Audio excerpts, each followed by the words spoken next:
Welcome to বিদঙ্ক.com। আমি সঙ্গীতা, তোমাদের ম্যাথসের teacher. চলো দেখা যাক কি প্রবলেম আছে সলভ করার জন্য। উৎপাদকে বিশ্লেষণ করো x square minus 59/30x minus 2। তো এখানে যে ভগ্নাংশটি আছে এটাকে আমরা মিক্সড ফ্র্যাকশন থেকে ইমপ্রপার ফ্র্যাকশনে নিয়ে যাব। ঠিক আছে, তো ইমপ্রপার ফ্র্যাকশনে দেখো 59/29/30। ঠিক আছে, তো এটাকে তাহলে কিভাবে করব? 59 ইন্টু 30 প্লাস 29 ডিভাইডেড বাই 30। তো এটা যদি আমরা করি তাহলে আসছে আমাদের 59কে যদি 30 দিয়ে গুণ করি তাহলে আসছে 1770। আর তার সাথে যদি 29 যোগ করে দিই তাহলে আসছে 1799। 1799 এ 30। ঠিক আছে, তো এটা হচ্ছে x square minus 1799/30 x minus 2। এবার আমরা কি করব? 1/30 বাইরে বের করে নিচ্ছি।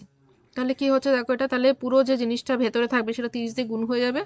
ঠিক আছে, তো তাহলে হচ্ছে 30x square minus 1799x minus 60।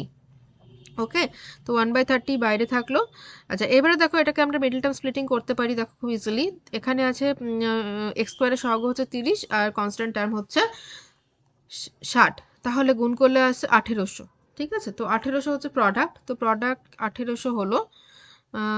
ওকে, আর সাম হচ্ছে আমাদের 17, আচ্ছা মাইনাস 1799 হচ্ছে সাম।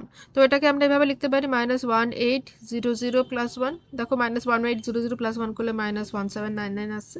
ঠিক আছে, তো এটা তাহলে মিডল টার্ম স্প্লিটিংটা এইভাবে করছি, 30x square minus 1800x minus 1x, okay right, minus 60।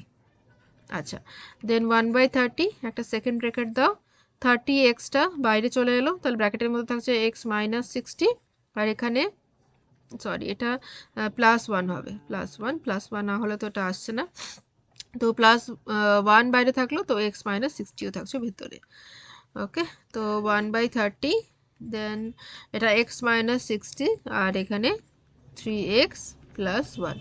তাহলে দেখো ফাইনাল যে মিডল টার্ম, ফাইনাল যে ফ্যাক্টরাইজেশনটা, যে আনসারটা লিখবো সেটা হচ্ছে 1/30 into x minus 60 into 30x plus 1।